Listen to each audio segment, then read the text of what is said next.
reducing the expenses by, in some cases, having some staff no longer be with us because it was more economical to do it another way. And I know a lot of people don't necessarily understand that, but I do. I think from my experience on the town council in the past, I remember noticing that there were a lot of expenses between when I served and when you guys started. So I'm glad to see you addressing that, and I appreciate the fact that you're doing it. I also appreciate Chris's work on it. And Connors and our treasurer, I don't see him, but he's up in the corner there. He wave thank you for everything. Anyway, I trust your judgment. I do want to see you work toward, and I know I've heard all of you say you want to work toward majorly reducing the town's real estate taxes. You can't get rid of everything because you still got to pay for picking up our trash, and you still have to secure that town charter. So don't wipe it all out, but, and I've said that before, don't wipe it all out, but save where you can. Thank you. Okay, thank you for your comments. Anybody else who would like to address the council for the public hearing? Seeing none at this time with no objection, I'm going to close our public hearing for our 2021 budget. Our next item on our is our regular citizens time, our public citizens time. And we'll invite the same, if anyone would like to address the podium for citizens time.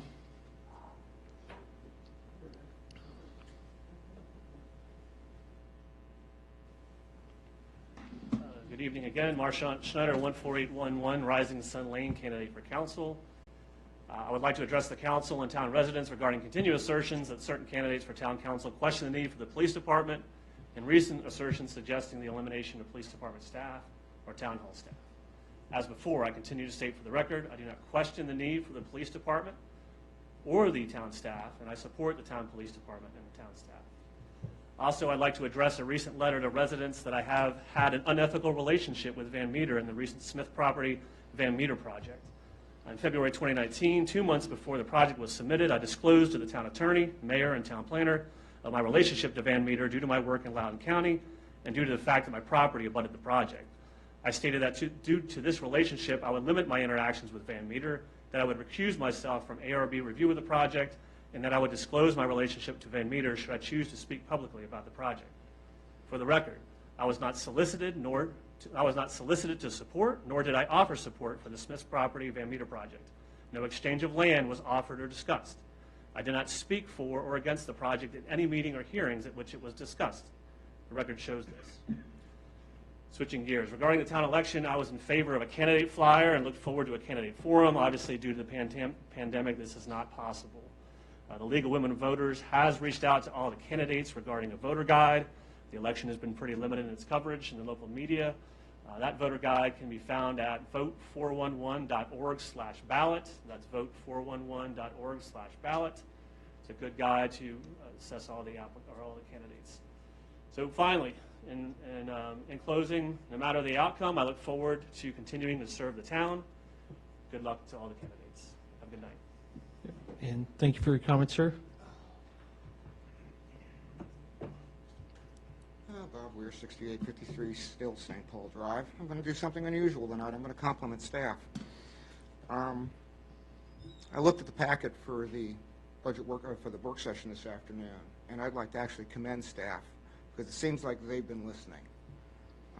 I listened to the presentation. I looked at the documents. I'm glad to hear that they're considering quarterly updates, something that was done in the past, so that the town council in FY21 will be able to address the budget in a near live format, adjusting both the allocations and the appropriations based on what actually comes in. And I'm glad to see that they've scheduled some additional meetings or suggested additional meetings to deal with revisions prior to July 1 and ultimately the adoption of the FY21 budget. I'm also happy to see that they put the details of the tax rates and the actual taxes over the past 5 years out in writing, putting to rest the suggestion that the rates have been equalized. It actually shows an increase that sort of mirrors Prince William County's 5+% increase annually. I've said it before, it's fallen on deaf ears. And lastly, I'd like to commend them for determining that the real estate tax refund was unrealistic. I told you that last month. I've said it for quite some time. Please ignore my phone. There just isn't enough funds there, and I suspect you may still end up on the negative side of the ballot of the ledger. Looking at the reported financials for this month, I'm even more concerned. God, that is annoying. There are enough lines that haven't been updated, both on the expenditure and the revenue side. And in talking to some of the restaurants who are experiencing a 75% or greater reduction in traffic and gross receipts, you're going to have a problem making your meals tax mark. And if you don't make the meals tax mark, you're going to have a hard time making your budget mark. So I would strongly suggest that you be very, very conservative over the next 3 to 4 months. Thank you. All right, and thank you for your comments, sir. Anybody else would like to speak citizens' time?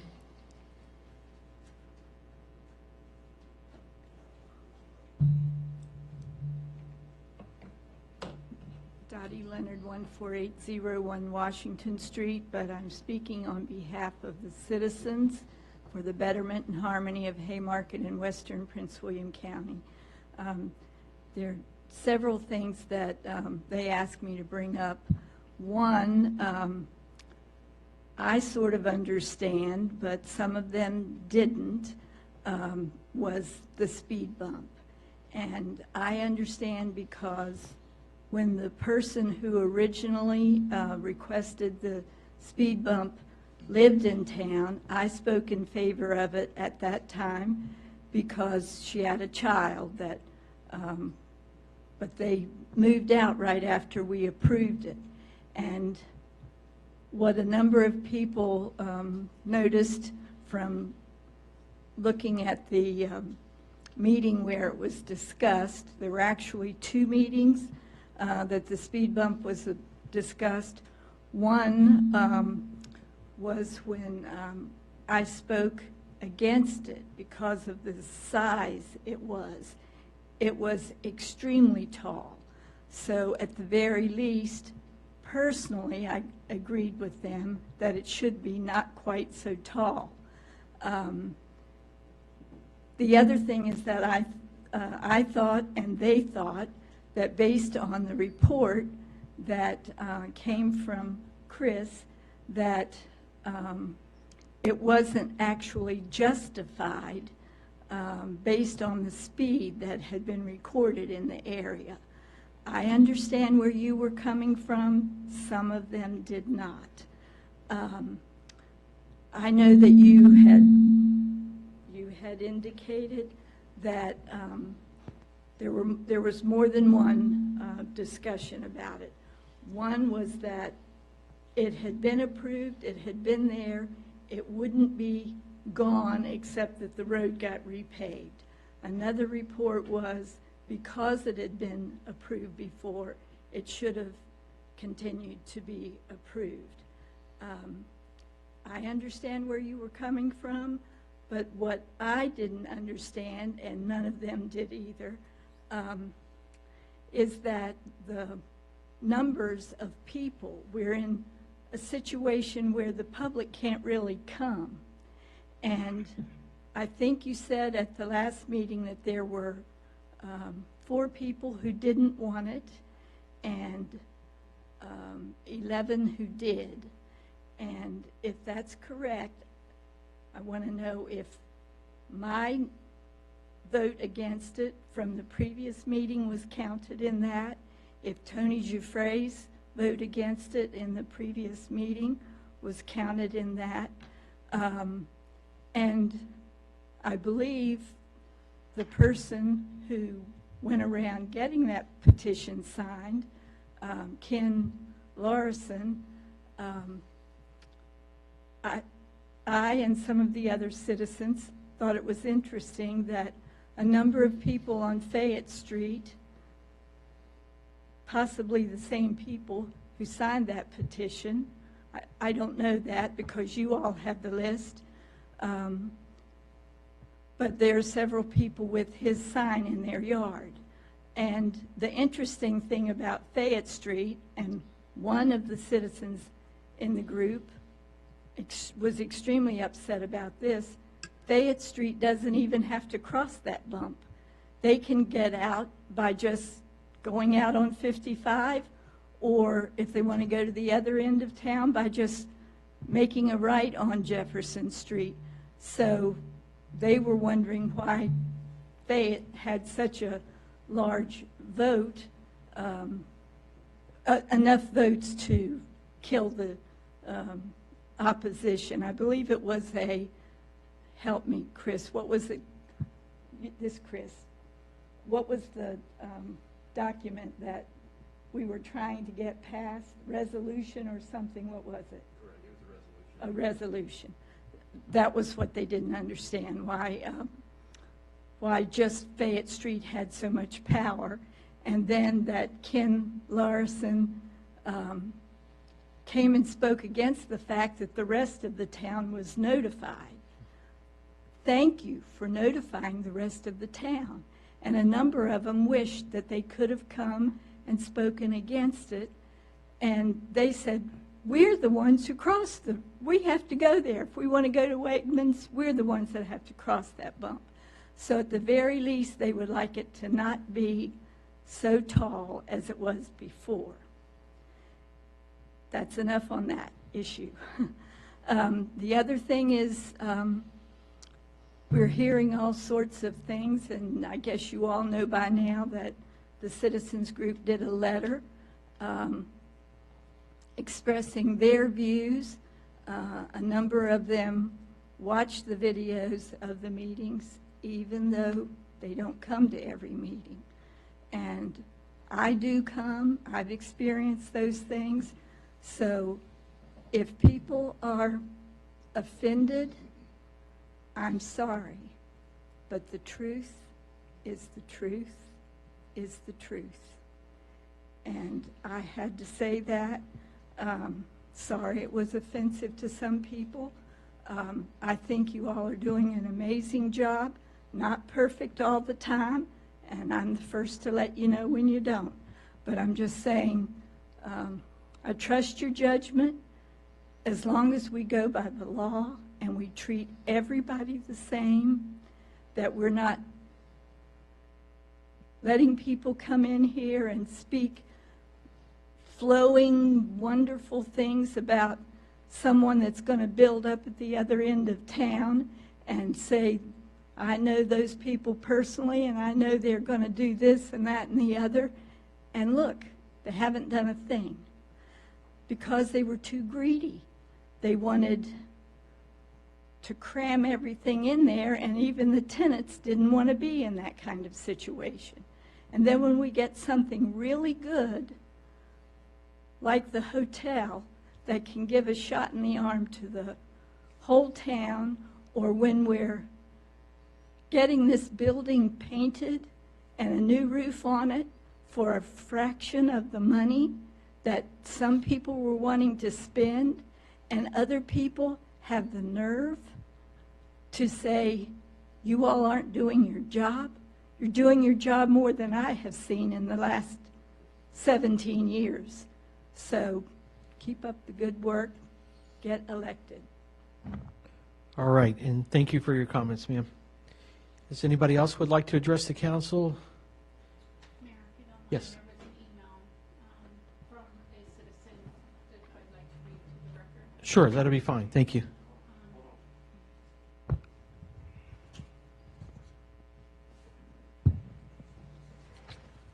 Thank you, sir. This is from Bunny Barrett, president of the Haymarket Town and Country Garden Club. She says, Dear Mayor Leake, as the end of our club year approaches, I wanted to write a note of appreciation to let you know how much Haymarket Town and Country Garden has enjoyed our association with you as mayor and the employees at Haymarket Town Hall. You have been open to us as a community service organization and have encouraged our participation in making Haymarket a wonderful small town to call home. Under your leadership, the town has been revitalized.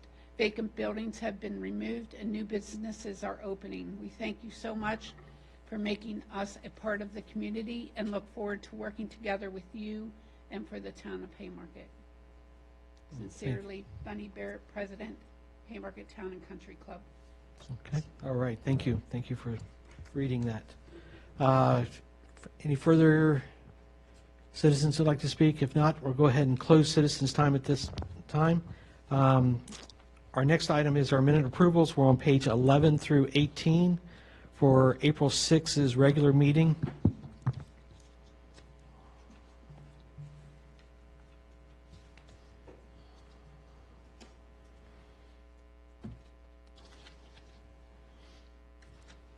Entertain a motion at this time. Mr. Mayor, I make a motion that we approve the minutes from the April 6th, the regular meeting minutes. Motion made by Councilman Shannon. Do I hear a second? Second motion. Second by Councilman Leak. Any discussion on the motion? All in favor say aye. Aye. For the record, Mr. Day, I'm seeing you said aye as well. Motion carries unanimously. Our next item is our agenda items. We're on page. Mr. Mayor, Sure. if I can add, if this is the appropriate time, during our last council session, I had asked to be added to the agenda item discussion of the town manager / mayor role. Yes, sir. And it's not added on the agenda. Yeah, we can definitely add that. We'll put it as agenda item number 4. Thank you, sir. And we'll, of course, have you take the lead on that when time appropriate.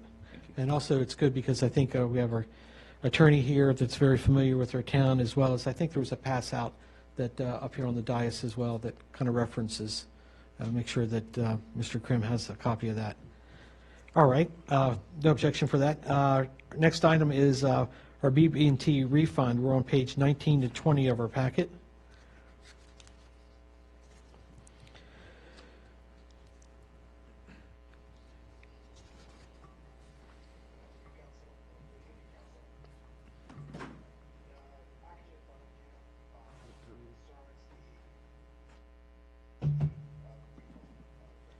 Hang in there about 2 seconds there, Mr. Roberto. We're just going to get you a working mic here. Now let's try it one more time, sir. Good evening, Council. There you go. The memorandum in front of you is basically a letting you guys know on the bank refund for a franchise tax that goes to BB&T. This matter concerns the years of 2012, 2013, and 2014. Basically, in those 3 years, BB&T Bank overstated their net assets when it came to the bank franchise tax. We were informed of this information through my association with the Treasurers Association of Virginia. We were given a warning that this was coming down the pipeline, a possibility of many localities looking to have to do a refund for this mistake that was done. In no part was it any locality's fault. It was just an oversight on their end. But they went ahead and filed through the Commonwealth, the tax commissioner of the Commonwealth, and the decision was made that the tax refund is due to them. Once we got this news, I myself and the business manager, Mr. Kuhn, reached out to our town attorney to try to exhaust any opportunities as to if this is something that we were going to have to pay this fiscal year or what the outcome was. I believe the town attorney got together with a few other localities' attorneys to discuss the matter. At the end, we got the news that unfortunately we will have to pay this refund back to the BB&T, which is now owned by Trust Corporation. When we were informed that we had to do this, we did have a timeline of May 1st when this will be due. Our business manager, Mr. Kuhn, went ahead and reached out to the vice president, Mr. Clark of the Trust Corporation, and requested for an extension, considering with the COVID pandemic and everything going on, he honored it. At the same time, apologize, I skipped one part. The Treasury Associations were able to reach out to them, Mr. Clark as well, and come to an agreement to waive interest and any late penalties or interest on this payment. Mr. Clark went ahead and made an agreement that he will honor it, waiving those fees if we can get the payment in by the end of this fiscal year, which is June 30th, 2020. The total amount that the town of Haymarket will need to pay back is $32,594. And that is what we're presenting to you here. Unfortunately, because of everything going on, we weren't able to hold a finance committee meeting to bring this to their attention, but we did inform them as soon as we found out the outcome from our attorney that this would need to be paid, and we were just wanting to make the council as a whole inform you of the current situation. Okay. So the action, of course, in front of us is to advertise for a public hearing to appropriate these funds to make for the payment for this fiscal year. No objection, we'll go ahead and put that to staff to advertise, unless someone has any questions. Not a question, but just to restate what I stated in the work session for the general public and for us, that this amount, $32,500, must be paid because it's a refund where they overpaid us. $5,000 in late penalties and interest will be waived if we pay by the end of this fiscal year. And if we delay payment, we will have to pay the late penalties and interest and any additional interest incurred. So those are the facts surrounding it that I just want to make sure, you know, for the listening audience that they know those are the facts surrounding the refund. Okay. Thank you, sir. So for staff, how many days do we need, and when can we squeeze this into we've got it on our agenda as well, our next meetings that looks like we're going to try to schedule out for every other Monday, putting it like twice a month, obviously. Mr. Kuhn?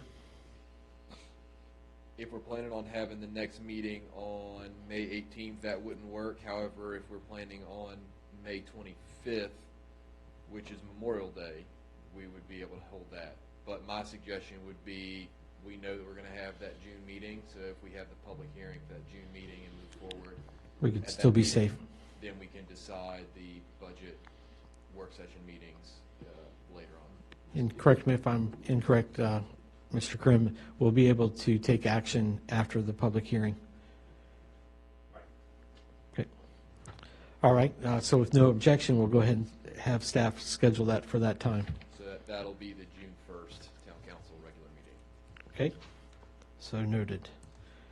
Our next item, we just put it as a placeholder here. I don't think we have, well, I won't assume, very much to talk about it, but it was the real estate refund as we were originally talking about that. I think we also have all the information as we've read through that, the background behind it, and so right now it's just to see if the council has any desire to move forward with that, or as we're looking like taking each month at a time. So I'll put it with this way: if there's no objection, we're just going to go ahead and pass over this to the next month. Mayor, my take on the matter is I think it's still doable, but I still think at the same time we could even look at reducing our rates even more and just using that, what we would be giving out in a rebate this year, we could just do as a carryover surplus into next year to fund any deficit there on the real estate tax side. Not necessarily has to happen, but it is an option if we're thinking that this may be a headache or a logistical nightmare in those regards to giving out the rebate to this last one. Just take what we would be giving over since we are going to be finishing in the black based off all the current numbers still, and you could think of it as a way to reduce that rate even further. Okay. Just thought. Outside of that, I'm fine with tabling it to next meeting. All right. So with no objection, we'll go ahead and table it till next month. Our next item is setting our additional meeting. So If there's no objection, let's see, we do have, if we do every 2 weeks, we would be on May 18th, and then on our June meeting, and then obviously, go ahead. So my suggestion is try and hold the meeting after May 20th and June 20th, so that way we should have the meals tax numbers in, which helps give you all more information to move forward. If we had a meeting on May 18th, unfortunately, unless individuals paid their meals tax early, we wouldn't have any additional information than we have right now. Yeah. Well, that's just on the meals tax, but I think that obviously the value for these meetings and the consistency is if there's other things that came up, as we know, things keep changing, hence the special meetings that I was trying to do for a few of them, that just, there's different information that needs to be discussed on the dais, you know. So I appreciate the fact that to go later for that, but I'll maybe hear from the council. No, I'm fine with setting meetings to be played out now. Obviously, as we note per our policy, we have the mayor has the ability to call a special meeting, or two council members have the ability to call a special meeting if a action item is necessary. And for the mere fact of that last special meeting, to where, Mayor, you were going to give the public and the council the ability to speak on the matter in regards, since we were in a tied position last time. I'm fine with putting things hard set now, and we can add things to them as we see. Obviously, things happen, and that's why we have to have special meetings last minute. So yeah, I have no issue going every other Monday. If we do think, I agree with Chris to a degree in regards to this May one, because one of the big numbers is going to be that meals tax, as well as the B poll, which is tracking great right now. And if we want to push it just after the 20th, excellent. If not, and we just want to take that up on June 1st, so be it. But I would kind of like to have a work session working off of April's numbers, just mainly based off the mere fact that meals tax will be the big kicker in regards to what we're looking at. As Governor Northam's press conference today, it looks like he's putting out a 3-phase plan to start getting the Commonwealth back up and running, starting on the 15th of May. So I would most likely agree with Mr. Kuhn in regards to doing something right there after the 20th. Obviously not necessarily Memorial Day, but if we want to run later that week or that Tuesday after, whatever council has the ability to do. Right. So looking at everyone's schedule around the, obviously maybe the 18th, 20th, or during that week, is there any conflicts that we see that that would prohibit us? I'm out of town personally from May 20th to the 24th. Oh, come on. Okay. We do currently still have an ARB board meeting scheduled with applications on May 20th. Okay. 7 p.m. All right. So possibly then back to the 18th, that would keep Councilman Shannon in. Anybody else with a conflict for the 18th then? The day before election? Yes, sir.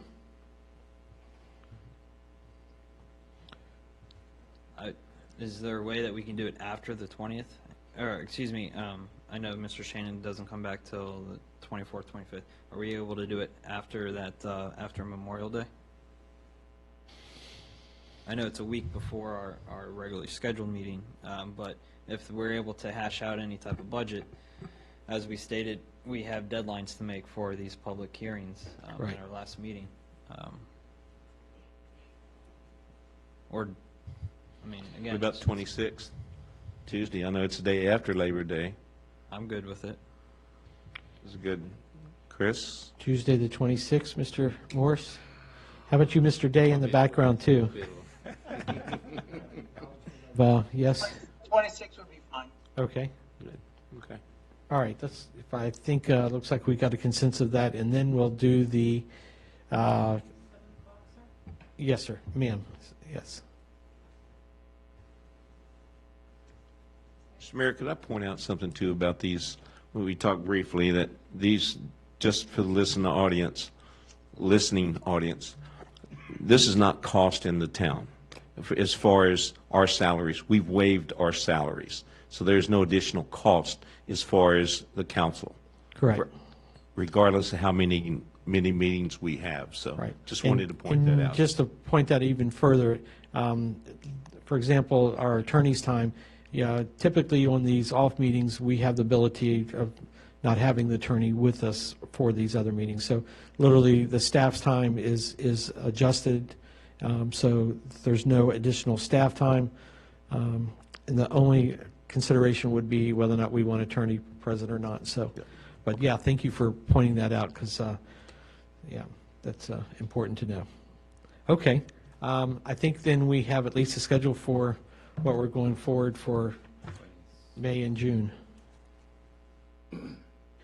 Well, we only have one for June, right? So far. June 1st is the only scheduled meeting right now. Are you Right, so are you we're saying that, Every other Monday. yeah, every other Monday, yeah. So it'll work out, it should work out perfectly because you go the 1st, the 15th, the 29th, right before that July 1. Yeah, the fifth, never mind, that would be a planning commission, but we're not having that right now, so. The 15th is our next one, June 15th, after Yes. June 1st? Uh-huh. Okay. And that will give us the ability to make any last-minute changes before really passing over the next budget. And that's also at 1900, 7 o'clock? Yes, It's military time there, Mr. Morris. yeah, 1900. I'll help you. Calendar invites, if we've got that. We need to put the advertisement out Monday morning to make it in the Wednesday newspaper, correct? It has to be out by 3 o'clock on Monday to make the Wednesday paper. So Mayor, we're not gonna be able to have the 15th because if we get the. 15th of June? Correct, because then we would not be able to put out the advertisement and then pass a budget 7 days later. Because July 1 is actually 7 days after the 24th. So we'll need to have it earlier than that. We'll need to have it the week of the 8th and be able to put out the budget for the amendments. I might be able to, might be able to see a frown from Mr. Krim, is that correct? Oh, okay, all right. So we're saying it needs to run 2 weeks? No, it needs to run one. However, if it runs the 24th, 1 week is going to be July 1, and it has to be adopted prior to that. So we want to back it up 1 week, June 8th? 1st and the 8th? Conflict with any other schedules from staff? Nope, okay. All right, let's go for the 8th then. So we'll have the 1st, the 8th, and then the 29th? Correct. Because then at the 29th, if there's any last-minute details, as long as it's less than the 1%, we will not have to have a public hearing to make that budget amendment. Okay.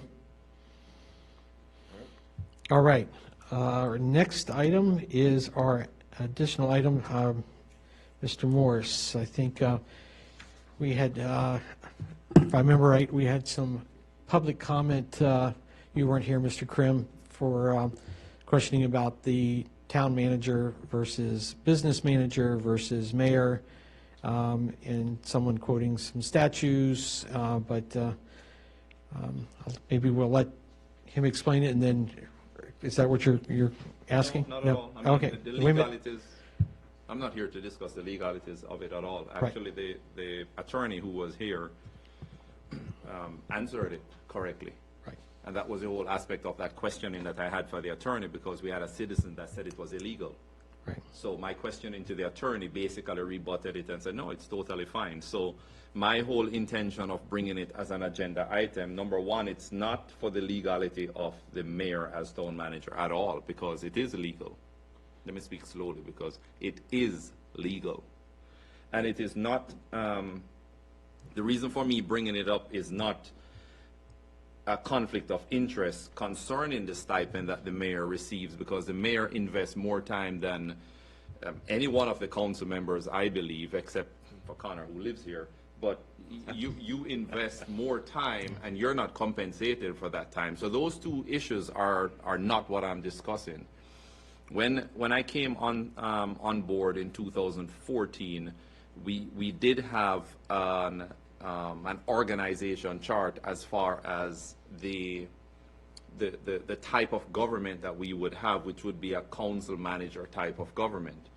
But we did institute through the resolution here, 2016-011, for an acting town manager because there was a vacancy, but it was also for, which that vacancy should be filled on a permanent basis, but the chief administrative officer would be filled by the mayor at the time, but only in a temporary basis. So my concern that I wanted to bring to the rest of the council members is whether or not we do need a town manager, in this case, the mayor acting as the town manager since 2016, which looks more permanent than it has been. And of course, you know, everyone knows that we've had change in town managers over the years.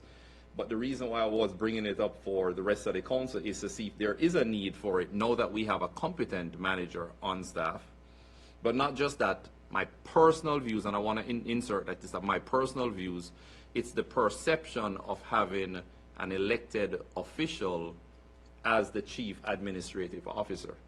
So if I can just break down those 2 points, now having a competent business manager and the perception, I don't know if we need to add it to our executive time to discuss it more in details as to the competency or lack thereof of the present business manager to take over that role, to go back to what we discussed in 2014 as a council manager type of government, where the manager of the town focuses on managing staff and all issues, of course, having guidelines from the town council, but then he reports to the town council, because what we have now is the business manager is actually reporting to the town manager, who is an elected official, who is the mayor, who breaks the votes on council.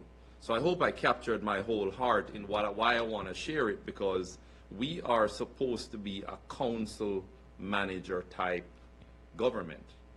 That is what we discussed in detail when we had our first meeting in 2014. So I kind of wanted to open it up for other council members to understand.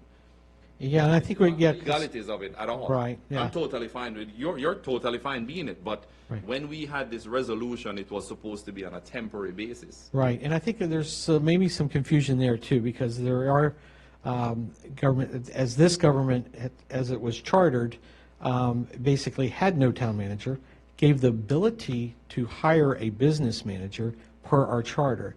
So back in the Mayor Cap days and before, every mayor before then, you basically, by charter, we have this form of government.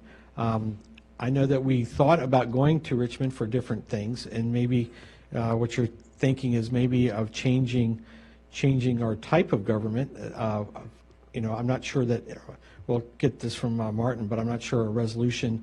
I know that there's a lot of resolutions we passed that basically have the wording in there, town manager, as well as business manager. So someone has to be able to fulfill those roles. In the past, we've had business managers that, for whatever reason, could not be a town manager.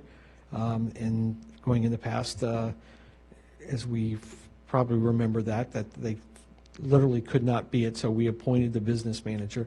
So the town council, or excuse me, the town manager role was held because someone has to fill the role. So as the resolutions and the things that need to be signed, as the acting mayor being acting town manager is where we fulfilled that resolution. But Martin, I'll let you maybe help with this a little bit, because I think we can all get to the same finish line on this. I mean, I don't think there's probably one of us, without speaking, that would not want, Chris to fulfill this role and go into the next step, which was we brought him on as a business manager, but the next step would be the town manager for the town. So, but Martin, maybe you can just help with, yeah.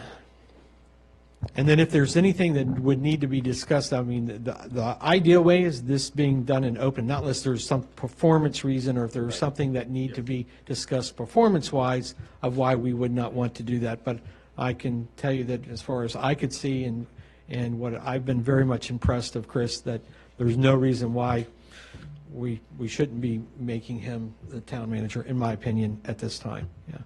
But go ahead, No, Mr. Mayor, Krim. I think you covered everything. Basically, the town charter provides for a business manager. The state code provides for a town manager to be appointed as chief administrative officer. You have provisions in your ordinances that talk about the role and the responsibilities of the town manager. So you have to have somebody that is fulfilling those responsibilities. And there's a specific state code that provides that if there is no chief administrative officer, it's the duty of the mayor to see that the functions set forth in the code are carried out if the governing body has not acted otherwise. So we did act otherwise, just to confirm that the town manager role would be filled by the town mayor. Doesn't mean you get paid any salary. It just means that wherever it says in the town code that the town manager will do something, then that's your responsibility. And so that's basically it. This has been on and off since July of 2016, but and you've had as you say, business managers from time to time, but the ultimate role distinction is there whether you want to have somebody who has the title of town manager and then does all the things that the town code provides for as the responsibilities of the town manager. And that's a policy decision. And maybe we'll go around to see if there's an objection, because I think you're on something good there. And like I said, there's no objection for me of making him or making that official, and even tonight. But I'd like to hear from other council as well. I'd be glad to speak. I got to tell you, I look at Chris as being the town manager. I just do. I mean, I too probably had the same concerns as several others on this council, that with Chris being young and everything, but he has. I have been extremely impressed with his professionalism, his knowledge, digging into things. He's got a lot of other contacts in other towns. I would be wholeheartedly in support of changing his title. Councilman Leak? Excellent. Looking at this, one of those big words is perception, Mr. Morris, and my response to them would any citizens who ask would be to read our town charter, because our town charter is built around that mayor council form of government, explicitly, whatever that word is there. Explicitly, yeah. Article 3, administration and government, specifically number 7, which talks about the mayor and his roles and duties, as well as that are chartered through our charter, general law, and as such may be imposed by the council consistent with the office. Looking at that and times to where we spoke and looked at where you all, your council that you were on in 2014, I was not there at that time. So if that was your form of government, the way you were looking to go, I respect that.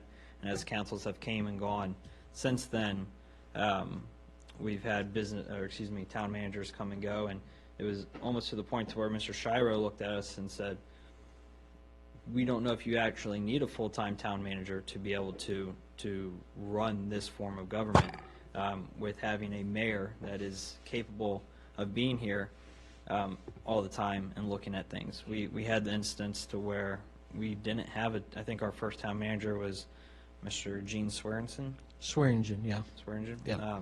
Back in the early 2000s, and that's because those mayors beforehand were able to be here to be able to run the government on a day-to-day basis as prescribed by the charter.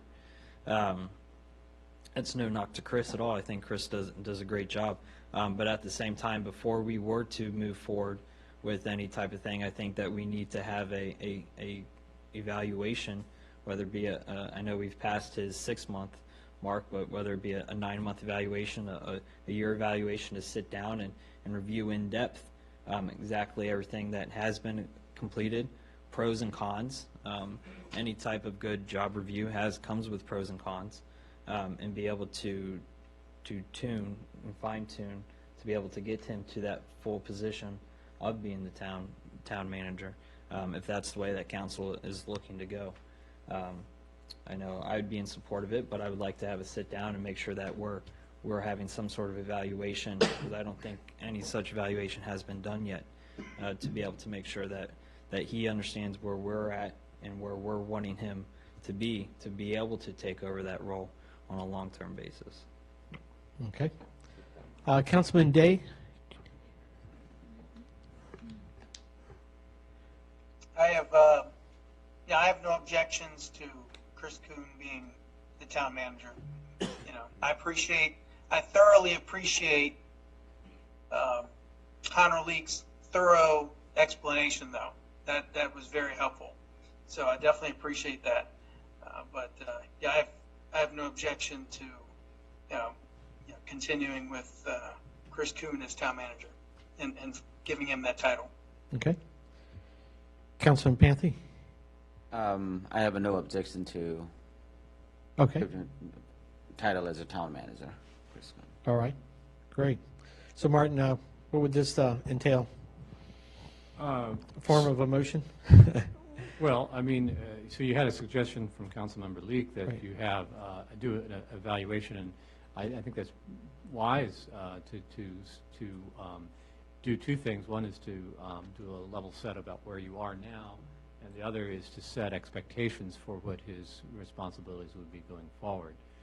So rather than just take the step tonight, I would advise that you go ahead and set up a meeting for that so that you can do that in a deliberative fashion. Okay. Would that be an Sounds like- executive meeting, or? Yes. Yeah, it would be Okay. to discuss his performance. I would be for that. All right. I think Connor brought up a good point. Okay. Councilman Morris, back to you. Yes, thank you, sir. If I could just add one more. Every 2 years, we change, and sometimes we go, or councils go unopposed. And in the next 2 weeks, we could end up with a new mayor in that seat, a new mayor with little or no experience, a new mayor with little or no experience dealing with the crisis that is on hand, and having to oversee. And this is why I'm looking forward, ahead of. I'm not predicting anything. I'm just saying, looking forward that every 2 years we could have a change in government. Right. And to have an elected official in that capacity, it puts our staff and our town at a disadvantage, because you could have someone walk inside here in the next 2 years and they don't do things the way, the Mayor Leak does things, or they don't do things, investing their time the way that Mayor Leaks invests his time. And that throws you off as a staff, and it puts you at a disadvantage. But if you do have your town manager on staff, and I gotta insert here that one of the biggest pluses that I've seen with you, Chris, is staff management.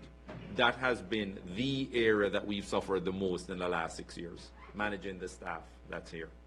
So, we could end up in a place where you're looking to someone for a directive if officials change, and they don't have the advice, they don't have the directive to give you as a staff. So that's why, that's just an added thing for us to consider, especially as we move into this election season and the next season, where it's on a town manager's shoulder who's in-house.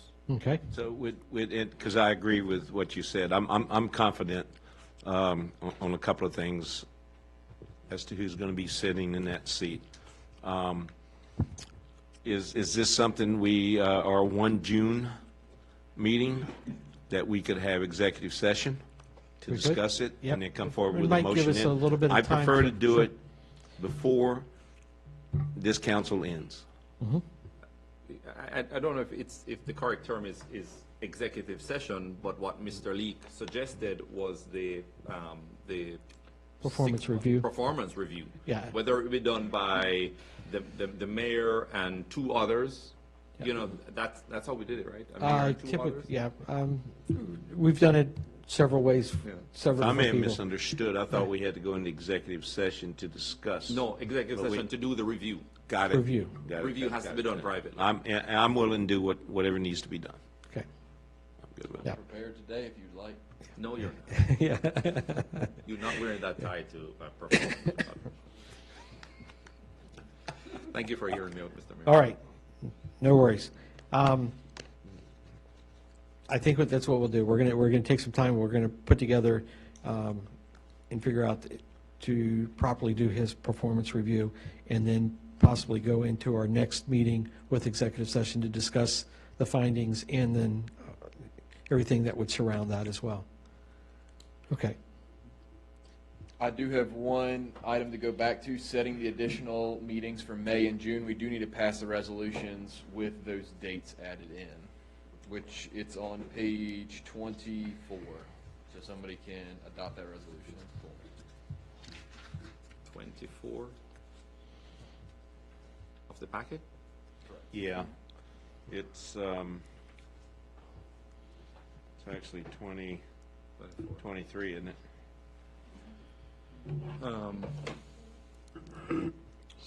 Yeah, I've we're got actually it on on- 24, and we would just insert the dates of 8 and 29th of June. It'd be May 26th at 7 p.m., June 8th and 29th at 7 p.m. There you go. May 26th. Correct. And June 8th. And 29th additional meetings. Where's the form of the motion? Can we- Is that the one on 23? I moved to set an additional town council meeting for blah, blah, Yeah. blah. Yeah, or you can ask Martin to do it, and then we'll just go so moved. No, man, let me practice. Okay, Come all right.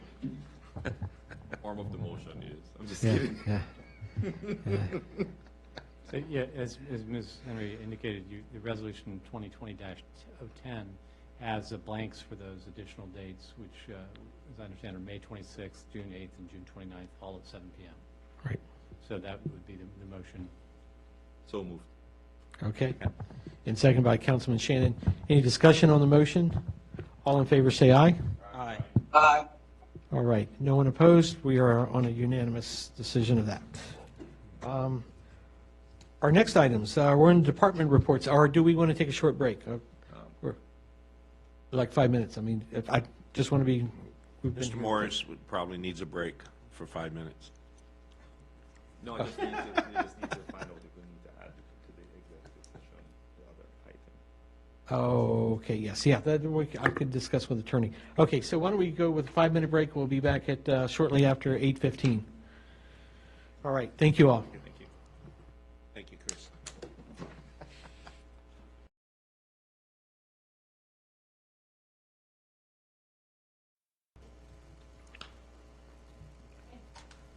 All right, welcome back, everyone. Our next item on our agenda is our department reports. We're on page 26 through 28 of our packet, the town administration. So you all have my business manager reports. The other thing I just want to touch on is based on VDOT. It's anticipated that the speed table should be reinstalled in June. Right now is the time frame that we're looking at to have it reinstalled here on Jefferson. And then if you all have seen, the staging is starting because the Jefferson Street pedestrian project hopefully should get started tomorrow, if not tomorrow, this week. Stand ready to answer any questions. Okay. Just as the discussions today on site were about the deployment or how they're going to stage the project, my understanding that they're working out the concerns as far as the logistic traffic, which would be most importantly the northbound traffic as it leaves Washington Street. So has there been any, I know that you're working on that late. Yes, there has been some discussion about that. We had to put a request into the permits office at VDOT, and we got a response back. However, the contractor is going to have to be the main point of contact and do what they need to allow the project to move forward in that capacity. Okay. So they'll be moving forward. So are there any notices that we need to give out either via text or anything? At this time, Yeah. no. As soon Okay. as we know something, we will be sure to put it out, indicating road closures, whether it's Facebook, push to text, and we plan to use all the means of communication we can. Okay. The only other thing probably worth noting is that starting this week, we went ahead and took away our police department entrance and have it now going back to our main entrance, still keeping distancing. As you could, for the audience that can't see, there's a plastic shield that are for our interaction with the public with a little slot to hand in, as well as we added a drop box in the police department's foyer to allow things and documents to be dropped off. So, yeah. Anything else then for Mr. Kuhn? All right. There again, thank you. Thank you, sir, for continue to hold down the fort during these times. Next up, our Chief of Police, Chief Lands. Good evening, Council. Any questions on the stats for the month? All right. Just going to hit again on the COVID-19 response for the police department. It's been the same as it has been. We're ongoing with our response and precautions. I did want to point out again that there has been no reduction in services or personal police coming to your house if you call. We don't take calls over the phone. In this town, we give you personal service, and we have not ceased to do that during this pandemic. Our Officer Burgoon that filled the empty spot has been doing great. He finished his FTO period with flying colors. He started solo last week. I did want to give him an attaboy on Saturday. There was a shooting outside of town with the suspect leaving at a high rate of speed from the drive-by shooting and headed toward Haymarket. Officer Burgoon was on duty and responded to 15 and 55 to wait for the suspect. He ended up seeing the suspect, identifying the vehicle, following the suspect vehicle, giving his whereabouts until Prince William County could come back him up, and ended up taking that suspect by gunpoint out of the vehicle and handcuffing him, and had him sitting there and waiting for Prince William County when they showed up. I got a text from the supervisor on the shift that night that said, "Hey, I just wanted to let you know that Officer Burgoon did an outstanding job in helping us find my shooting suspect this morning and detained him. This arrest led to 6 felony charges and no bond. It was a huge team effort all around, and it was awesome seeing everyone work like a well-oiled machine." So this is par for the course with our officers, but I'm very happy to see that Officer Charles Burgoon is just falling in with everybody else. So I just wanted to pass that on. I did have one other question about that. That was going to be one of my questions to you after you finished. But so the suspect then, when they saw him, they got onto 66, I understand, 66 East. He followed him down through there, through Gainesville, and then got off at 29. And then went off on 29, and then went to a gas station, and then at that point arrested him. Yeah, we challenged him at gunpoint and detained him until Prince William could catch And then up. Prince William showed up, I would assume minutes or...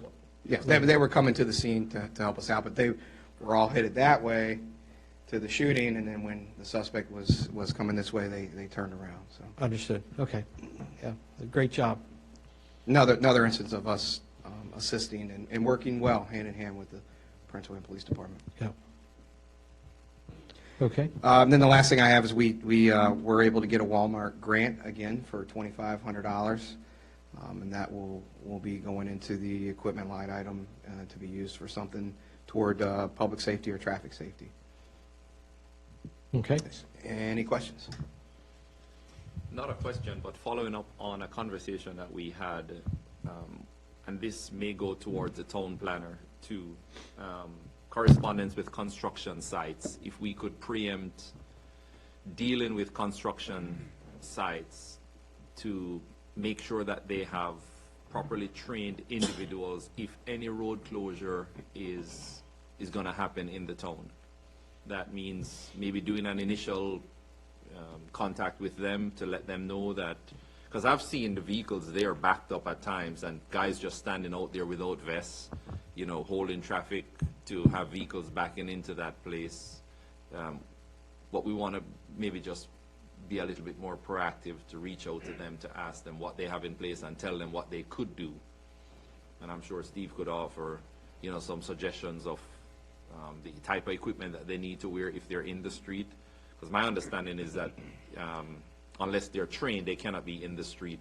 Yeah, they have to be in certain clothing. Yes, sir, you're correct. They're flaggers. And like I said, I should have stopped and ID'd myself. And if they don't have flagging certifications, I'll just shut them down. I can tell you tomorrow morning, I will have someone senior from VDOT out here checking that site. They will shut them down. There were two things that was bad. I mean, it was bad enough that the flaggers, it was obvious. I didn't check them, but I can tell you they weren't certified. He's standing there with his vest open, and one guy had the sign pointed the wrong way, and I mean, you could have had traffic coming both ways. But the other thing was, I think, what Councilman Morris pointed out. They were, that crane with the concrete, they're coming over, they're letting pedestrians walk on. They got to close the sidewalk, but that's all part of their plan. They do not have a plan, or if they do, they didn't execute it.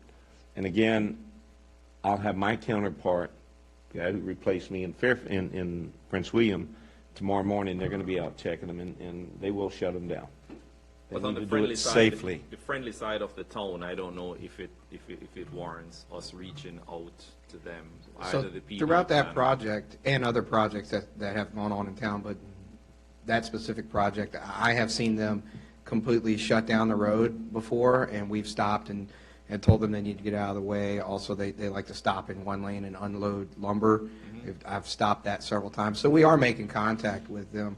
Today, I did see it, but I just assumed that they were certified. Now, I don't, maybe I could get with you and find out what we need to look for when Yeah, when can they do just that, or simply if we just ask call them, tell them VDOT. you need their flagging certification. If they don't have it, you shut them down. And what, and I'll get you, again, the gentleman who replaced me here in Prince William, I'll get you his information after the meeting tonight, because I'm going to call him and have him to be out here tomorrow morning, or maybe somebody from Art Kloss or from permits out here as well, because any of them can shut them down. You can shut them down, obviously, and you know that, if they're doing something unsafe.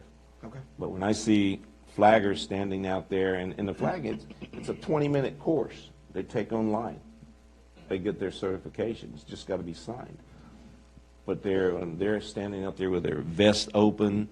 They had no communication. The communication was this. That's number one right there. Says they weren't flaggers, certified flaggers. But We'll make sure we Okay. challenge.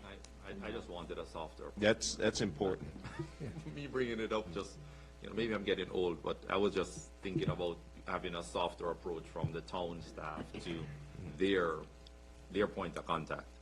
You know, I'm not the VDOT shut him down guy, but I don't know if you guys need to reach out to someone who's there on location.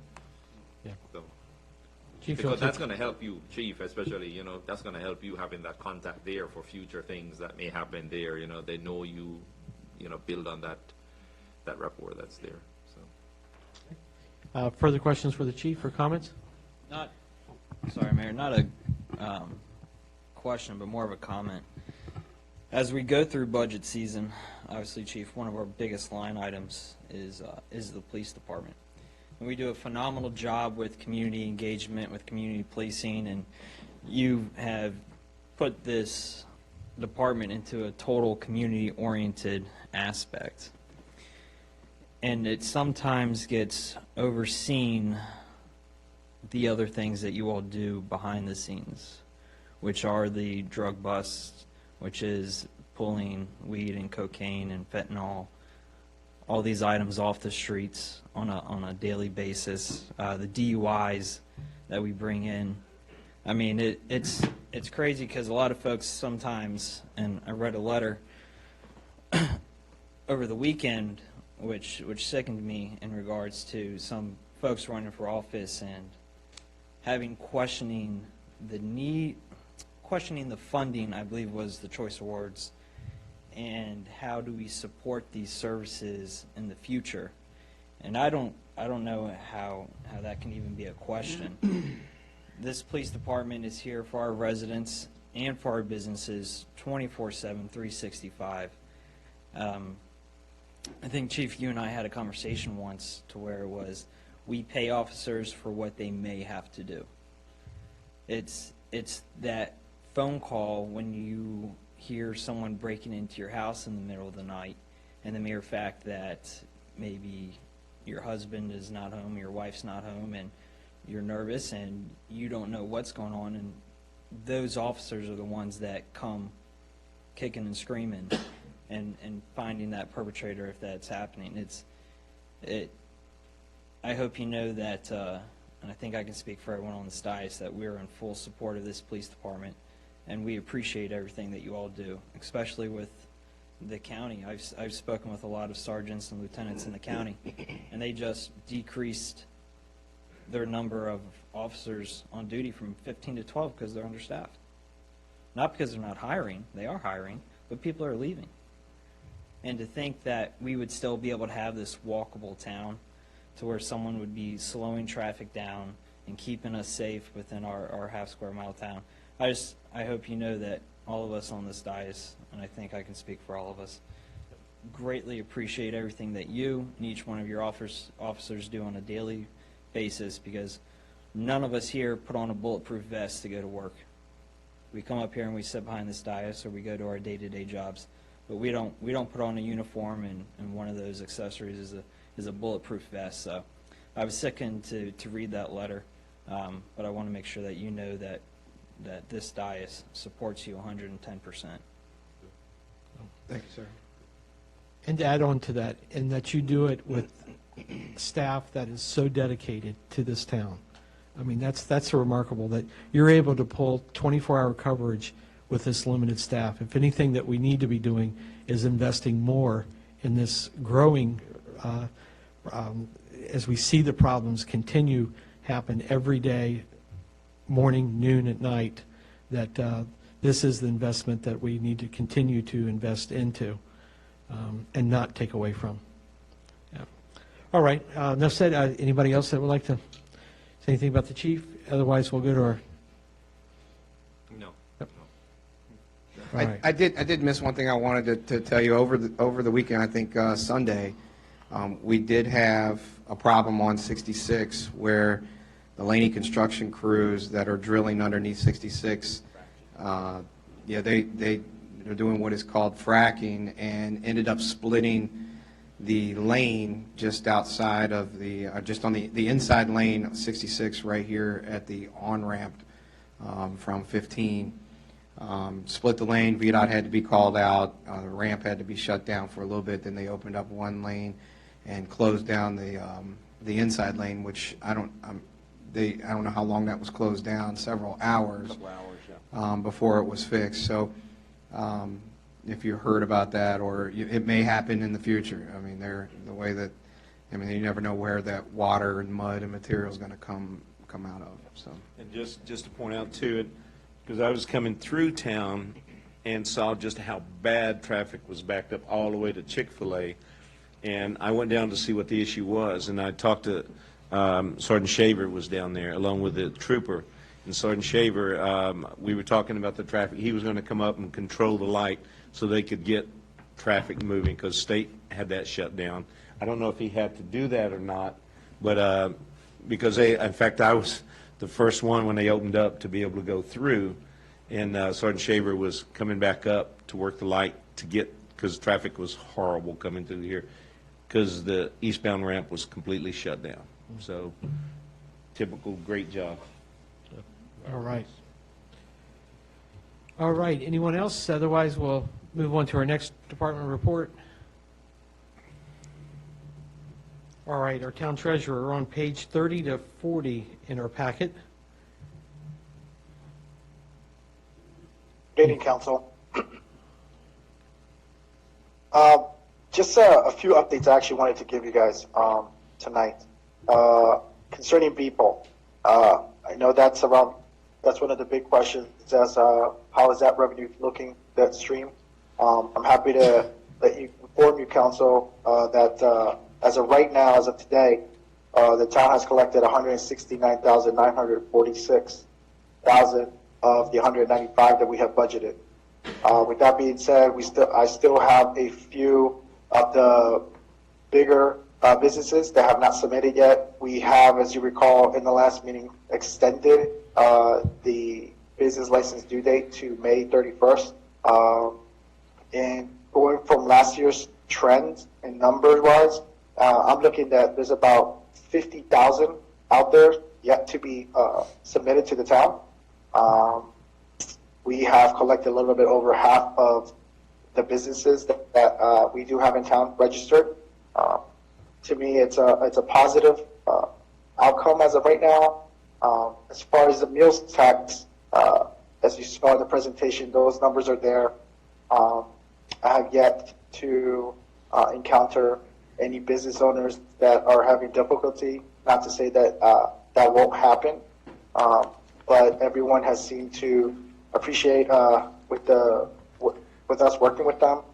Same thing with the business license applications. No one has actually informed me of any issue other than just trying to make sure that they pay it on time and want to get the proper documentation over to us.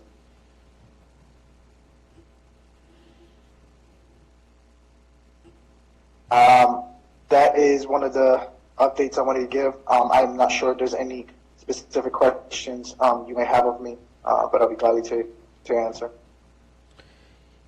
Any questions for Roberto? Mayor? Yes. Roberto, thank you for putting those together. I know we had a conversation earlier in the week in regards to B-poll because one of the statements that continues to always get brought up by a concerned citizen is the mere fact that we are not going to meet our B-poll numbers. Yet we continue to do so. And with having that outstanding balance, that would put us at roughly 220 if those remaining businesses meet last year's numbers. But at the same time, all the other businesses in the same categories and uses have been up in sales. So only one would assume that those businesses as well would be able to do so and had a strong 2019. Obviously, we will be looking at this line item in regards to next year's revenue, but it's great to know that these numbers are coming in strong. I updated my numbers off of the handout based off of the discussion that we had in regards to projected loss in revenue as well as expenditure cuts. And I think the last time that we spoke, I told you we'd be about 233 in the black if we were still conservative. With having March be such a strong month with meals tax, that obviously jumps us up to about 262. And then if B-poll numbers were to come in as stated, and we were to finish 25K above what we projected, we would be up in the 280s in the black. So commend town staff, mayor for taking the necessary steps early in the game to ensure that we would be able to continue to run in a sound financial position. And as long as everything continues to move forward in this case, and even if we have a 50% loss in meals tax, cigarette, and sales over the next couple months, we will still be in the black. So great work. I appreciate you always answering all my questions in a timely manner, and thank you. Okay. Just one thing I did want to address. There was a comment earlier. I wanted to remind council that I believe 2 meetings ago we did address. We kind of got ahead of the curve, as you would say, address potential cuts where we can make on the expenditure side when we need to see it. So that is something that I wanted to make clear that we have looked at that. I believe the past 2 meetings we presented that scenario. So just to let everyone know that we are thinking about it. We are trying to get ahead of this.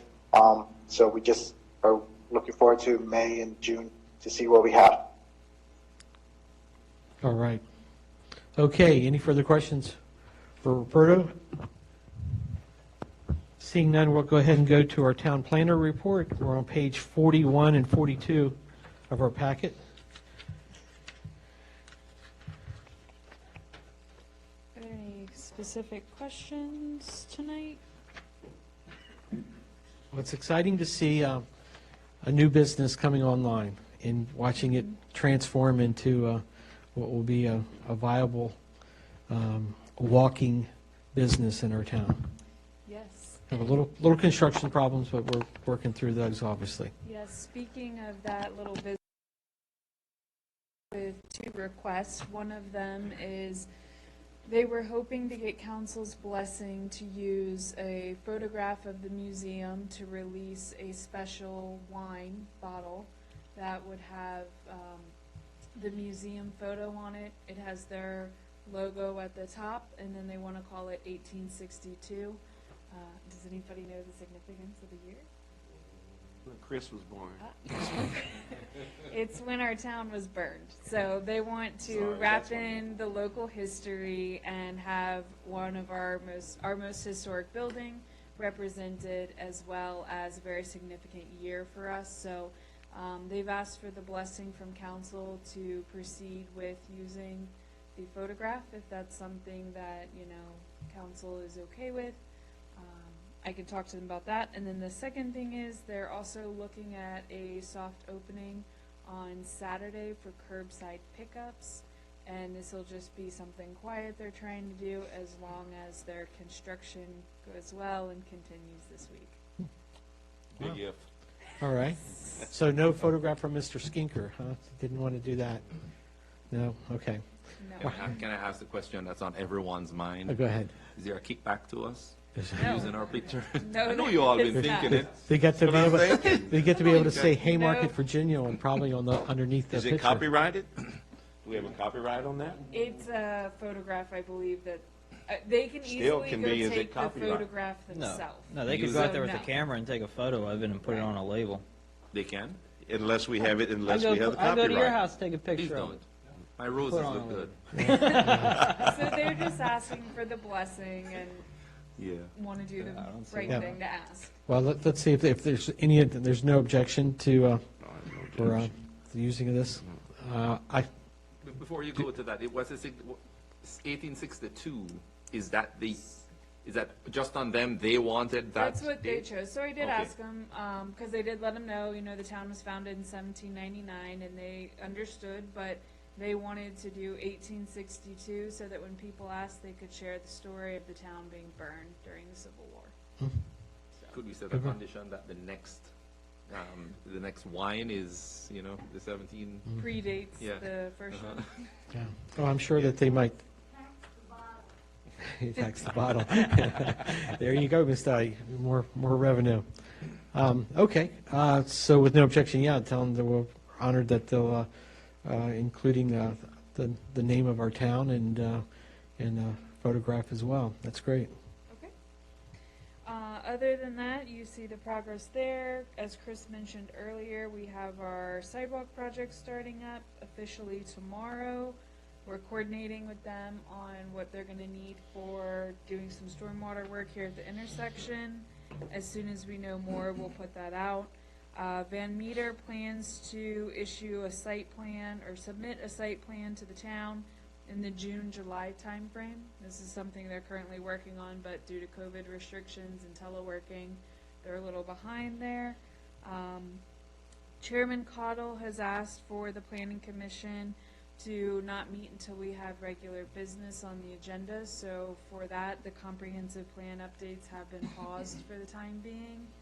And the ARB met to discuss two applications, one for a sign here at Ash Salon, and then also a dumpster enclosure amendment to QBE's previous application. And then they've asked to push the bylaws to when all members were present. At the last meeting, we only had Chairman Lorson and Marchant present, and Ayush and Julia were present via Zoom. So Okay. we told them we understood and that it would be pushed, the bylaws would be pushed. So that is all I have for right now. Okay. And I assume that after the bylaws, they're working simultaneously on the guidelines, or is that something that, As soon as the bylaws are approved, we're gonna start back in on the guidelines. We had previously started on a round of updates, but we did not get very far with it. It was kind of they gave some comments and I went back to work on it, but we put the bylaws first. okay. All right. And just for the clarification, once they're passed or approved by the ARB, then they're forwarded to the town council to vote on? Correct. Okay. All right. My only concern, Mayor, is that we need to show that those bylaws and guidelines, Martin can probably touch base on this better, but we're in a predicament for the mere fact that some of those guidelines, we don't have guidelines that we're running by for the ARB. None that were adopted according to our attorney in a formal setting to be able to go off of. We sent this request was made by myself back in February of last year to get this to the ARB, and we're now in May of a year later, and we're still don't have bylaws or guidelines. It's putting the town in a liability to not have these guidelines passed, because there's contradictions between what some folks thought was passed, what our zoning ordinance states, and not. So if we could just give Chairman some direction to that note that this is something that is extremely important for the town side, as well as the liability that the town could be in, because it's been You're exactly right. over And a year. there's things that are referenced in the guidelines that couldn't even be applied by law. Correct. Yeah. Correct. And we found that through the demolition process where, they were asking for things that legally by law you can't ask to be done. So, I'm not sure what the solution is. I mean, So let me try to understand this. So the council has directed the ARB to get something to us a year and 4 months ago. February of 19, we had looked at a demo permit for Payne Lane, I believe it was, and due to contradictions between the ARB guidelines, zoning ordinance, as well as Attorney Krim letting us know that these guidelines are not legally binding, it was my directive for the ARB. I asked our ARB liaison to take this to the ARB and to start working on these and get us a new set to the council can review and vote on. And correct, we are now in May of 2020, and So it's are these on the agenda for the ARB each month? you can ask. Bylaws. Huh? The bylaws are, yes. So is it just passed over each month? So the last couple of meetings, they have requested to push it to the next because we have been unable to have a full board in attendance, and they feel the need to have a full board to make the decision and pass it forward. I think it's too important to continue. Yeah, and I think if you've... Done for a reason, but Yeah, and you've heard from the dice from me. I mean, I've asked, it's like, look, this keeps going on and on and on. Why isn't this getting done? This is like it's a foundation of what they're doing, is to be able to refer back to a document that has to be adopted. And if it's never been adopted, then, how could you even make decisions? And like I said, I'm not sure what we can ask all we want, but I'm not sure how to get this resolved. Maybe bring it in front of the council, I was going to say, if they don't, then we do it. Yeah, exactly. We're the governing body that's Giving them the responsible for it. opportunity. If Yeah. they don't do it, we do it. We put it on one of our agendas, and we ask for their input and have staff, bring it up. That's probably not a bad idea. No, it's not. And if that's, Especially just to hear of the seriousness of the nature Right. of how it's holding us back. I mean, I could be incorrect, and I would yield to Attorney Krim, but So we are asking an advisory board to come up with something a year and 3 months ago. and we've been asking Correct me for if I'm wrong. No, you're correct. You're correct. I was just going to add, they do have a set of bylaws that they have come up with, as well as appendices and everything that's been drafted and reviewed by our attorney. So it's ready. It was ready for review in April. They just requested to push because they didn't have a full board in attendance to discuss that latest revision. I So say give a come forward with it. We need to see that now. Either that or we put it on our agenda and have Yeah. them come to it and speak about it. And if they have any changes, we'll make at least, make sure we have at least a week's notice ahead of time. Cannot be waiting on an advisory board. Yeah. I mean, we need their recommendation because they have certain levels of expertise, but they cannot hold the town at ransom because they are not able to meet. So we Or should set choosing an to- agenda. yeah, or It is choosing holding- just to- It is holding the town at ransom. You're putting us into a difficult situation. Right. That we should not be in. This should have been something that, like, And the thing is that, and I don't want to overlook this aspect, we do rely on them. They do have certain levels of expertise that we need, but they cannot hold the town at ransom while we're sitting and waiting for them. So Right. my suggestion would be set a deadline. And if they don't meet the deadline, then we bring it and add it to council. yeah, We'll do it. yeah. June I can 1st meeting? I'm in favor. Yeah, I think so. The sooner the better. Agreed. This has just Agreed. gone too long. We've already discussed the ARB will be meeting in May, so Great. they'll need to make the determination, and then it'll come in front of council June 1st. Yeah, give us the draft and we'll look at it as well. We're the ones going to be finally adopting it, so. Yeah. I would love to get more information behind the scenes things. So Miss Emily, if you can just keep me, Yeah. get me and the other council members informed. Yeah. We'll send the last draft of the bylaws here today or tomorrow morning. Yeah, so please. the council has it and they can review. Yep. Sounds good. I would glad to review. And this was a working document. I thought that there was changes and they were supposed to, if I remember this correctly, hey, if you have any changes to this, submit your changes, nothing happens, nothing happens, nothing happens.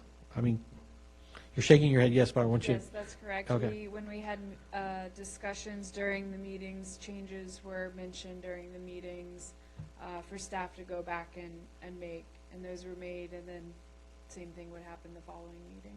Yeah. Okay. On that note with the ARB, are there any outstanding issues being held up because the PC is not meeting? No, not at this time.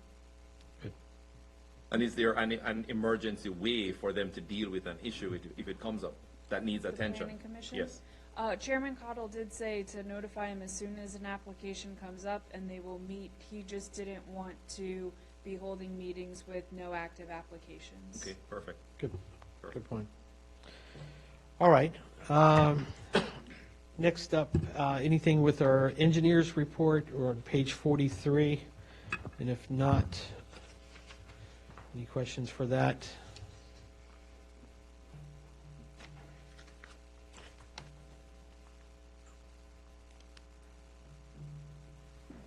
So let's go down to the list there, maybe. The pedestrian improvement, we already spoke about that. We know it starts tomorrow.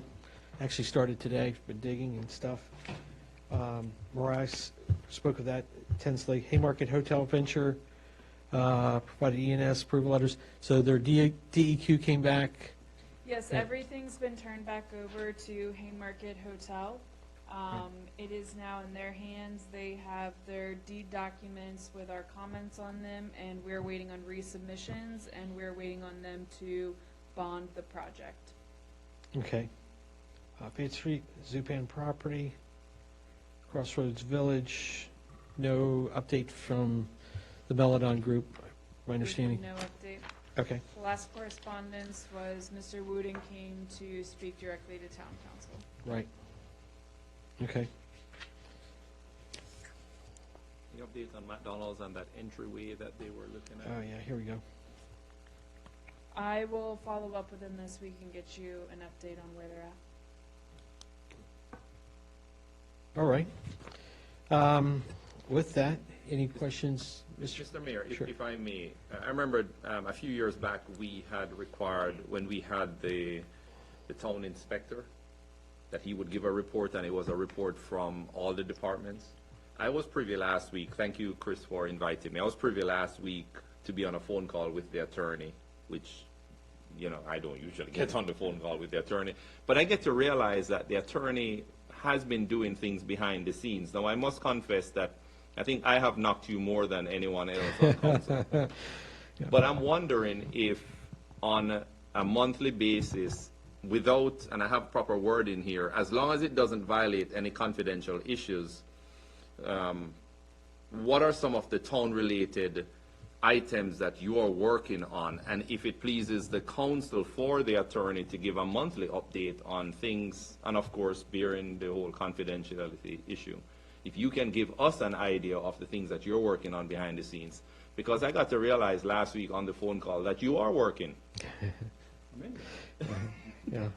So if you can, and if it's okay with you, Mr. Mayor, just to share with us of things that you're working on. Yeah. Yes, thank you, Mr. Morris. I'm happy to do that. I do that for some clients and not others. It's just a question of local taste as to whether you want to have that report and whether you want it orally or in writing. And so I'm happy to handle it any way you like. Many of the things I work on that are non-confidential are already on your agenda. So, for example, the bank franchise tax was on your agenda. The resolution for the additional regular meetings, I drafted that. I worked with staff on the refund of surplus real estate tax issue that you've discussed, and the role of the mayor with regard to the acting town manager position. All of those were on your agenda tonight. I think the one thing that I worked on significantly since the last time we were together that wasn't on your agenda is working with staff on the solid waste contract. You've gone through a couple of processes. You were part of the consortium with some Loudoun towns for a while, and then you went on your own direction. And so we're putting the finishing touches on that right now. But that's the sort of thing that gets done. Behind the scenes. Thank you, sir. Yeah. Okay. With that, our next item is we're up to our council member time. Councilman Shannon. Just a couple things. From the time I was appointed on the council, when the vice mayor had to step down in 2017 for personal reasons, up until this time, I have been blown away by our treasurer, Councilman Leak, now Councilman Morris, Chris Coons, and yourself with your budget experience, knowledge. It's interesting that for 3 years now, someone can come here and be 0 for 3 years on our budget, talk about how bad we are and this or that, and look where we're at. That is commendable. That is just commendable. And I put this team up against any other treasury from any other town, and with the council members, the expertise we have blows me away. The other thing is, and I'll cover more of this next month, because obviously I'm running for re-election, as everybody here is. It's my prayer that we're all back. I love the fact that we, as individuals, are here. We have no personal vendettas. I'm not accusing anybody else of doing that, but we are here for the betterment of this town. And that's why I have such pride in serving on this council, as I did last council. And it's just, it makes me feel good when I see things going on in this town, when I see this complex here, how far we've come and how cheaply we did it. And all of that really under you, Mr. Mayor, and with your experience. I can't imagine somebody that doesn't have some type of experience at your level even thinking about sitting in that seat. It's funny. I want to just thank the staff too. You know how I feel about you all. I think you do a great job again. And this goes right along with Chief Lands and the police department. We can sit around here and have fun. And the best thing about this council is we and our mayor, we can agree to disagree and not take it personal and walk off this dais and still be friends. That's commendable, because it doesn't happen all the time. So that's all I got to say about that. All right. Well, thank you for the kind words as well, sir. Appreciate your dedication and service and what you bring to this multifaceted organization. Thank you. Yeah. Councilman Leak. Thank you, Mayor. talked about the police department earlier, but obviously our town staff that has been keeping us going behind the scenes during this COVID matter has been remarkable. Miss Kim and Miss Emily for showing up day in and day out as we were running an A shift and B shift. Thank you, ladies, for coming in and giving the time and being here in person. I know Chris and Roberto were working diligently from home as well and being able to VPN in and be able to get work done. I know Chris is most likely happy to be back because I know I can't stand always working from home, but we appreciate all the sacrifices that you all have made over this time and continue to do so until we are able to get out of this this crisis per se. So just thank you for the hard work, and as I always state, if there's anything that you need from us, please don't hesitate to ask. At the end of the day, you all are the behind the scenes face of this government, but we're here for you as much as you all are here for us, so let us know what we can do to assist. Election's coming up May 19th. Going to be a big election. Absentee ballots are being ordered left and right, which is phenomenal. I think hopefully we have a record turnout, or at least a larger turnout than we did last year. Some dates to keep in mind. If you're looking to vote absentee, obviously you're able to do so with the COVID-19 matter at hand. May 12th is the last day to order an absentee ballot, so a week from tomorrow. May 16th is the last day to go in person and vote down at by absentee down at the registrar's office down in Manassas. And then obviously all absentee ballots need to be returned to the registrar's office by May 19th at 5 p.m. So just some dates to keep in mind as we're all going forward. Outside of that, your vote counts. Get out there, tell your neighbors, do your civic duty. This is what makes America so great, is the mere fact that we have this democracy to where we can go through and respectfully vote people in and be able to go through the process, and everyone has the ability to vote if they qualify. But yes, just thank you, staff. Hope everyone gets out and votes. And thank you, Mayor. Yep. Thank you. Councilman Panthy, any words that you'd like to? No, I have nothing, sir. Thank you. Okay. Councilman Morse. Thank you, sir. A couple of things on that I would like to make mention of. I mentioned this a couple of weeks ago when we had our continuation meeting, but Mr. Leek and I, we walked the restaurants in the town just to get a good feedback, giving them signs, and got really good feedback on their sustainability during this time. So we got good feedback from these. Did I say a wrong word? No. Okay. I'm just thinking. Whoa. Just during this time that they're able to survive, and there weren't any big issues that they were having that they were concerned about. So that was one of the good feedbacks that we had. I reached out to Mr. Russo at the Haymarket Food Pantry. Now, a couple of things because I asked him for an update on what's happening with our food pantry. They used to get 200,000 pounds of food from local stores and their food drive, and all of this has been put on hold ever since the COVID-19 and the actions that came out of that. They serve 41 cities and towns in Virginia, 380 families, 73% of which are in Prince William County, and 38% of which are children under the age of 18. So I know that they went out and they got gift cards over the last few weeks, and that is almost finished, if not finished, at this point in time.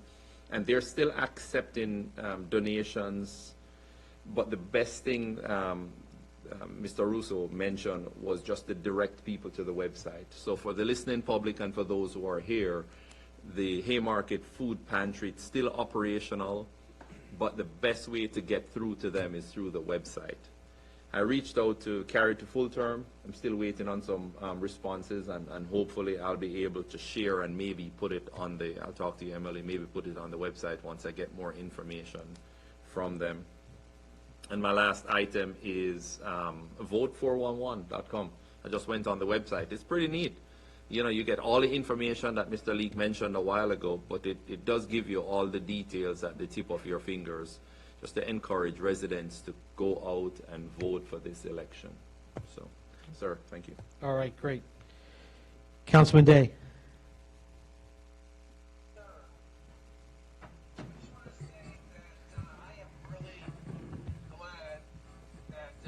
David Leek has been the mayor, and that he has done a great job as the mayor ever since he took office. If you look at all of the accomplishments and the situations and the problems that the town was facing when Dave Leek first took mayor years ago, took on that role, and you look at the condition that the town is in today and how much it's grown and thrived and how well it's doing, how great of a staff we have, the town council that supports them.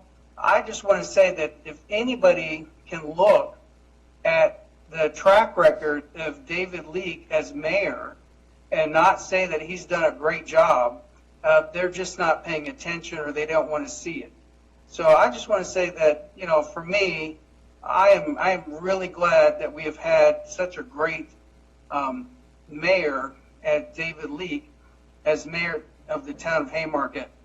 And on a personal note, you know, as his neighbor, you know, David, long before any kind of me being on town council, has helped me out as a friend and neighbor on a personal level multiple times. And the thing I want to point out there is that, you know, he doesn't just consider me as a neighbor, he considers the entire town of Haymarket as his neighbor. He would help anybody who asked him. He's the man who put his own personal phone number out on the flyers that he sent out during this COVID-19.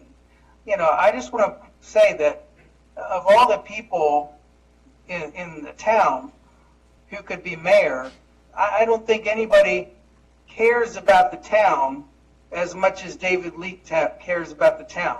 He cares about it, everybody on an individual level and on an overall level. And I think that the accomplishments and the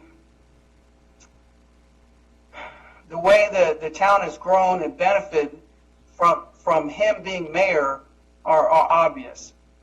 So I just want to say that about David Leek.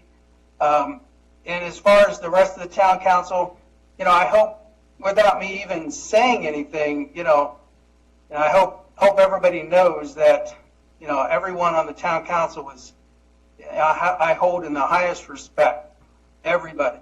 And I think everybody does a great job. Obviously, the town staff, you know, the police department, and again, I know I don't say it every single meeting, but I hope you guys know that, you know, I highly respect the job and what you've done, and I think you're doing a great job. So I know I'm not always the most vocal person. Maybe I should say more, but I think everybody's doing a great job, and I'm honored to work with every one of you. Wow. Thank you, sir. Thank you for those kind words. I sincerely appreciate it. I almost don't have words to say. But let me reflect back.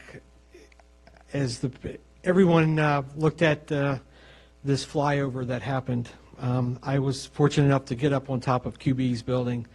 And early that morning, I sent something to Dr. Landry saying, hey, you still have that Garrett flag? Or can we put that the flag up on top, maybe, or properly lay it to, if those fighter jets maybe could see that?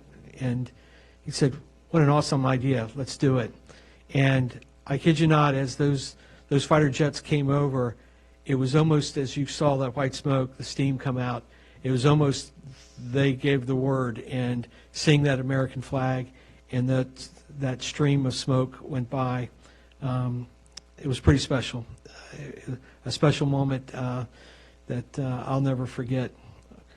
I want to continue to thank you all. Thank you all for the support that you give and encourage me. The residents that do call me, the notes, the emails. It really makes it worthwhile to sit up here and help serve. Sometimes, when we take on public office, we realize that what we're signing up for, and it's always not pleasant. But we respectfully listen to the concerns. We thank them for their comments, but then at the end of the day, we're an elected body that we're the ones that were asked to make these decisions, sometimes hard ones.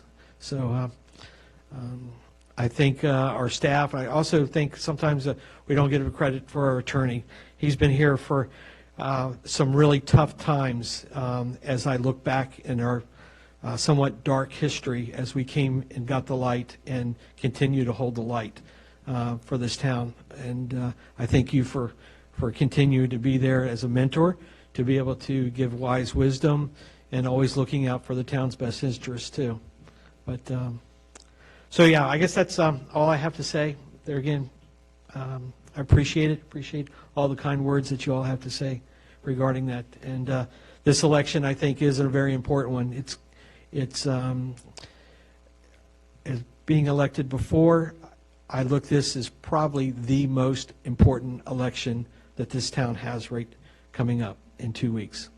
So I hope that everybody looks at all the information out there, considers all the different options, and votes what's in their heart to make the best decision as we exercise our American and civic duty. So with that, I'll entertain a motion. Oh, sorry. Do we need closed session for anything, Mayor? I spoke to the attorney regarding that. I don't think that there's probably a need. There will be a need later for there, not unless there's at least more than one or two councilmen that feel like we need to go into a closed session for the items. We can go in closed session and discuss if we need to, and then just if there's. So the concern, or Martin, would be, as you're aware, with a few items that we have out there. I guess if you gave it for all, we don't have to discuss it all, but you're familiar with items that we do have out there pending. Doesn't mean that we have to discuss them all, but at least have the motion to discuss them all.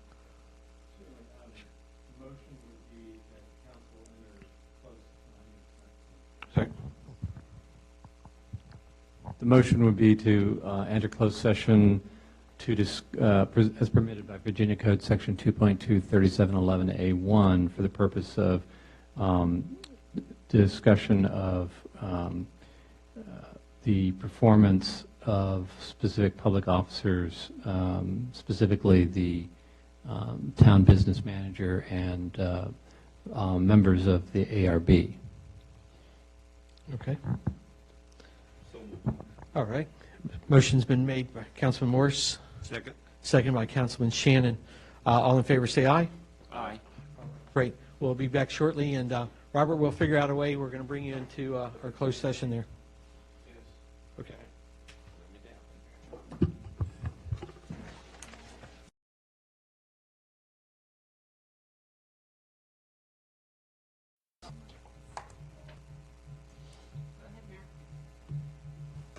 Okay, we're back. So, Mr. Krim, if you could do the form of a motion to bring us back into open session. Yes, sir. That would be to move that the council certify that in the closed session just concluded, nothing was discussed except the matter or matters, one, specifically identified in the motion to convene in closed session, and two, lawfully permitted to be discussed under the provisions of the Virginia Freedom of Information Act cited in that motion. So moved. Second. Roll call vote, please. Yes. Yes. Yes. Yes. Yes. Okay. Just for the listening public, and we received an email at 7:05 this evening that the Vice Mayor has resigned effective immediately, and just to let everybody know that. So with that, I think there's, coming out of closed session, there are some, Martin, maybe you can help me here with the decisions that were made, or excuse me, are discussed? So the issues you could address would be to proceed with the appointment of an ARB liaison. That was one issue that we had discussed. Okay. So with that, we have a open position for the ARB liaison, which has a meeting coming up here shortly. Would need a form of a motion for an appointment. Mr. Mayor, if I may, I wish to nominate Connor Leak as the ARB liaison for the remaining term ending June 30th. June 30th, Okay. 2020. All right. Is there, which should ask if there's anybody else that would like to be nominated? Seeing none, we have a nomination and a second for. Second. Discussion regarding this? Roll call vote, please. Yes. Abstain. Yes. Yes. Okay. All right, with that, we also have an open position as well. Hayden, make that nomination then? Yeah. Open position on, Vice Mayor. for vice mayor. Oh, yes, absolutely. Appointment. Then, Mr. Mayor, I would make the motion to appoint Councilman Morris for the remaining of this term, June 30th, as Vice Mayor. I would second. Motion's been second. Discussion regarding this motion? Roll call vote, please. Shannon. Yes. Lee. Yes. Morris. Yes. Campy. Yes. Day. Okay. We have one open council position, and I think if there's any discussion of whether or not we want to fulfill this open position until the remaining of the term, which would be June 30th.